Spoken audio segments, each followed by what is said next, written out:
প্রিয় দর্শক বন্ধুরা, নারীর এই অঙ্গ যদি আপনারা স্পর্শ করেন, আপনিও কিন্তু ধনী হতে পারেন। ব্যাপারটা অদ্ভুত লাগলেও এটাই সত্যি। আবার এই গোপন অঙ্গ স্পর্শ করলে চিরকালের জন্য দরিদ্র হয়ে যেতে পারেন। সুপ্রিয় বন্ধুরা, একবার নারদ মুনি নারায়ণ নারায়ণ জপ করতে করতে বৈকুণ্ঠে আসেন এবং দেখেন দেবী লক্ষ্মী শ্রী হরির চরণ স্পর্শ করে আছে। তখন তার মনে প্রশ্ন জাগে। সে মা লক্ষ্মীকে বলে, হে মাতা, আমার মনে একটা অদ্ভুত প্রশ্ন জেগেছে। আমি আপনাকে জিজ্ঞেস করতে চাই, কিন্তু আমার মন মানছে না। আমি দ্বিধায় পড়ে গেছি। তখন মা লক্ষ্মী হেসে বলেন, হে নারদ, মনের ভার সবচেয়ে বড়, সবচেয়ে বেদনাদায়ক বটে। এতে তুমি দিনের পর দিন কষ্ট পাবে, তাই তুমি নিঃসংকোচ হয়ে বলো। বন্ধুরা, তখন দেবর্ষি নারদ বলেন, হে মাতা, আপনি সর্বদা ভগবান বিষ্ণুর সেবা করেন, আপনি তার চরণ ছুঁয়ে থাকেন। আমি জানতে চাই, নারী যেমন তার স্বামীর বা পিতার চরণ স্পর্শ করে, তেমনি নারীর কোন অঙ্গ স্পর্শ করলে পুরুষ শুভ ফল পায় এবং কোন গোপন অঙ্গের স্পর্শে দুর্ভাগ্য আসে। তখন মা লক্ষ্মী বলেন, নারদ, আপনি যে প্রশ্নটি করেছেন তা সমগ্র মানবজাতির কল্যাণের জন্য অত্যন্ত গুরুত্বপূর্ণ। আজ আমি আপনাকে আপনার এই প্রশ্নের উত্তরে একটি গল্প বলবো, তবে এই গল্পটি আপনাকে সম্পূর্ণ শুনতে হবে। যে এই গল্পটি সম্পূর্ণ শ্রবণ করে তার সকল পাপ বিনষ্ট হয়। দেবী লক্ষ্মী সর্বদা তার গৃহে আশীর্বাদ রাখেন। এরপর মা লক্ষ্মী বলেন, এক সময়ের কথা, এবং সেই দেশে ব্রাহ্মণ তার স্ত্রীর সাথে থাকতেন, যার নাম ছিল সুসেন আর তার স্ত্রীর নাম ছিল উর্মিলা। ব্রাহ্মণের স্ত্রী দেখতে খুবই সুন্দর ছিল, কিন্তু তার ব্যবহার ছিল বেশ্যাদের মতো। তাদের মধ্যে প্রতিদিনই ঝগড়া হতো। উর্মিলা সবসময় তার স্বামীর উপর বিরক্ত থাকতেন, যার কারণে সুসেন তার স্ত্রী উর্মিলার সাথে বেশি সময় কাটাতেন না। এবং সেই শহর শান্তা নামে এক বেশ্যা থাকত। সে ছিল খুবই সুন্দরী এবং প্রতিভাবান, কিন্তু তার দারিদ্র্য তাকে এই কাজ করতে বাধ্য করেছিল। তারপর মা লক্ষ্মী বলেন, হে নারদ, সেই শহরে এই ব্রাহ্মণ পরিবার ব্যতীত সমস্ত বাসিন্দারা খুব সুখী জীবনযাপন করছিল, এবং যার কারণ ছিল সেই বেশ্যা। যখনই কোনো পুরুষ তার সাথে রাত কাটাতো যেত, কিন্তু তার পরদিন পর ব্যক্তির ভাগ্য বদলে যেত, আর সে তার পছন্দের জীবনসঙ্গী পেত, সে আর্থিক সুবিধা পেত এবং তারা ব্যবসার উন্নতিও করত। শুধু তাই নয়, সেই শহরের এবং মুখীরাও তার একাকিত্ব থেকে মুক্তি পেত। বহুবার সেই বেশ্যার কাছে যেতেন এবং সেই বেশ্যার প্রভাবে সমস্ত পুরুষের মধ্যে নতুন উদ্যম আসে। তারা প্রত্যেকটি কাজ খুব ভালোভাবে করে, উদ্যম এবং সততার সাথে, যার কারণে তারা সফলভাবে জীবনযাপন করত। বন্ধুরা, একদিন সেই ব্রাহ্মণের স্ত্রী মনে করেন, এই অলস ব্রাহ্মণকে ছেড়ে আমিও সেই বেশ্যার সঙ্গে গিয়ে থাকি। তারপর পরের দিন ব্রাহ্মণের স্ত্রী তার স্বামীর সাথে ঝগড়া করে সেই বেশ্যার কাছে গিয়ে বলল, বোন, আমিও তোমার সাথে থাকতে চাই। তখন বেশ্যা বলল, বোন, বলছো ঠিক আছে, আজ থেকে আমি তোমার বোন, কিন্তু তুমি আমার সাথে বসবাস করে তোমার দুর্ভাগ্যকে ডেকে আনছো কেন? আমি বেঁচে থেকেও নরকের কষ্ট পাচ্ছি এবং মরার পরেও আমার নরকে যাওয়া নিশ্চিত। তুমি তোমার জীবন আনন্দের সাথে কাটাও। বেশ্যার এমন কথা শুনে ব্রাহ্মণী মহিলা দুঃখী হয়ে তাকে তার স্বামীর সব কথা বলেন। তখন বেশ্যা এমন কথা শুনে অবাক হয়ে যায়, কিন্তু সে ব্রাহ্মণীকে বলে, বোন, একদিনে অত্যন্ত জন্য তুমি তোমার স্বামীকে আমার কাছে পাঠাও, তারপর দেখো তোমার জীবন সুখের হয়ে উঠবে।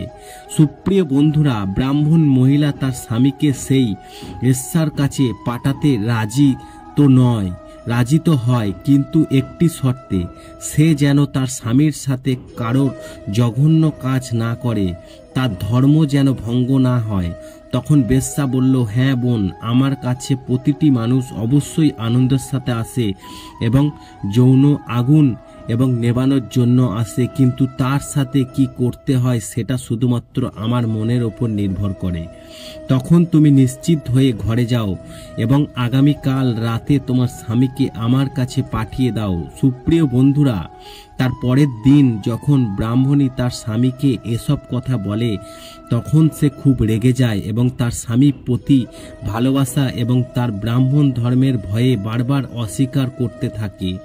তারপর ব্রাহ্মণী তার স্বামীকে সেই শর্তের কথা বললেন। ব্রাহ্মণ বেশ্যার কাছে যেতে রাজি হয়। তারপর পরদিন রাতে মুখ লুকিয়ে সে রাতের গভীর অন্ধকারে পেছনের দরজা দিয়ে বেশ্যার ঘরে প্রবেশ করে। তারপর বেশ্যা তাকে ধরে শোবার ঘরে নিয়ে যায়, কিন্তু সেই মহিলার স্পর্শে ব্রাহ্মণ এবং ক্ষিপ্ত হয়ে তাকে স্পর্শ না করার জন্য অনুরোধ করতে লাগলো। তখন বেশ্যা বলল, হে ব্রাহ্মণ, আমি আপনাকে শ্রদ্ধার সাথে প্রণাম জানাই, বাইরে যাতে কেউ আপনাকে দেখতে না পায় সেই জন্য শোবার ঘরে টেনে এনেছি। কারণ এক ব্রাহ্মণ বেশ্যার কাছে আসা সমাজের সবচেয়ে বড় কলঙ্ক। এরপর সেই বেশ্যা লোকেদের সকল জীবন যাপনের কথা বলতে লাগলো। সে বলল, আপনি মনে করেন যে আপনার স্ত্রী চরিত্রবান নয়, কিন্তু এর পেছনে অন্য কারণ আছে। আপনি তার সাথে একান্তে সময় কাটান না, তাই সে নিজেকে শান্ত রাখতে পারে না। যদি আপনি তাকে সেই আনন্দ দেন তবে আপনার স্ত্রী উর্মিলা সর্বদা আপনার দাসী হয়ে থাকবে। সেই আপনার সুখের জন্য সবকিছু করবে। আপনি যে কাজ পছন্দ করেন না সেই কাজ সে কখনো করবে না, কারণ পুরুষেরা নারীর ভাবনা বোঝে না। এই কারণে আপনার সবসময় দুঃখী থাকেন। তাই আপনাকে একজন সৌভাগ্যবান নারীর বৈশিষ্ট্য বলে মনে রাখি।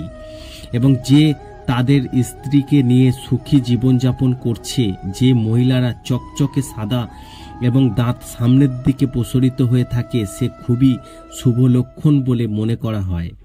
যার পায়ে শঙ্খপদ্ম চক্রের চিহ্ন থাকে, পায়ের আঙুল গোলাকার এবং লাল হয় এবং নাকের, এমন নারীরা খুবই ভাগ্যবান হয়ে থাকেন।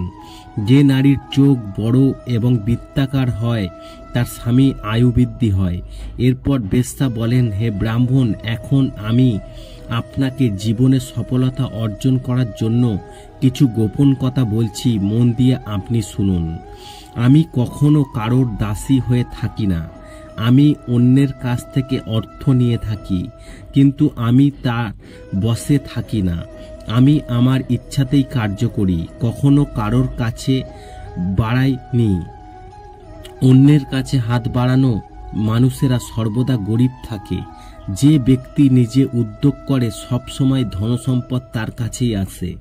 একজন মানুষকে কখনো কারোর নিয়ন্ত্রণে থাকা উচিত নয়, বরং তার উচিত এমনভাবে কাজ করা যাতে সারা বিশ্ব তার নিয়ন্ত্রণে থাকে। যে অন্যের নিয়ন্ত্রণে থাকে সে ধ্বংস হয়ে যায়।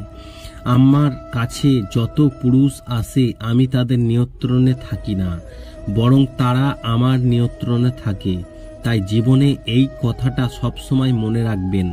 এরপর বেশ্যা বলে, হে ব্রাহ্মণ, এখন আমি আপনাকে নারীর এমন অঙ্গের কথা বলবো যা পুরুষরা কেবল এটি স্পর্শ করলেই ধনী হয়ে যায়। শাস্ত্র অনুসারে বুদ্ধিমান, দয়ালু, বিচক্ষণ পুরুষদের ঘরেই কন্যার জন্ম হয়। তাই একজন পুরুষকে প্রথমে তার কন্যার মস্তক দর্শন করতে হবে, তবেই তার উপর মহালক্ষ্মীর আশীর্বাদ বর্ষিত হয়। তারপর তার মায়ের পা ছুঁতে হবে, মেয়ের পা ছুঁতে হবে, এবং কারণ মায়ের চরণের স্বর্গ বলে মনে করা হয়। এবং যে মানুষ সকালে ঘুম থেকে উঠে প্রথমে মায়ের পা ছুঁয়ে কাজ শুরু করে সে অল্প বয়সেই সফলতা পায়। এছাড়াও সকালে ঘুম থেকে ওঠার পর পুরুষদের অবশ্যই স্ত্রীর হাতের তালু স্পর্শ করা উচিত, কারণ দেবী লক্ষ্মী মহিলাদের হাতের তালুতে বিরাজ করেন। তাই সকালে ঘুম থেকে ওঠার পর শরীরের এই অঙ্গগুলি স্পর্শ করা খুবই উপকারী বলে মনে করা হয়। কিন্তু নারীর নাভি স্পর্শ করা উচিত নয়। নারীর নাভি স্পর্শ করলে কালিমা এবং রাগ করেন, কেননা নারীর নাভিতে এবং কালীমাতার শক্তি এবং বিরাজমান থাকে। যদিও নারীর সমগ্র শরীরকে পবিত্র বলে মনে করা হয়, তাই আমাদের উচিত নারীদের সম্মান করা। যে ঘরে নারীদের পুজো করা হয় সেখানেই ভগবানের বাস হয়। সুপ্রিয় বন্ধুরা, বেশ্যার মুখে এসব কথা শুনে ব্রাহ্মণ অনেক ধন্যবাদ জানিয়ে সেখান থেকে চলে যান এবং তার স্ত্রীর সাথে সুখে শান্তিতে দিন কাটাতে শুরু করে। কিছুদিন পর সেও ধনী হয়ে যায় এবং সুখী জীবনযাপন করতে থাকে। তো বন্ধুরা, এইভাবে মা লক্ষ্মী নারদ মুনিকে এবং নারীর দেহের অঙ্গ স্পর্শ করার বিষয়ে গুরুত্বপূর্ণ তথ্য দিয়েছিলেন। এবং আপনার এই গল্পটি কেমন লেগেছে কমেন্ট বক্সে লিখে জানাবেন। আর ভিডিও ভালো লাগলে অবশ্যই লাইক, শেয়ার, সাবস্ক্রাইব করতে ভুলবেন না।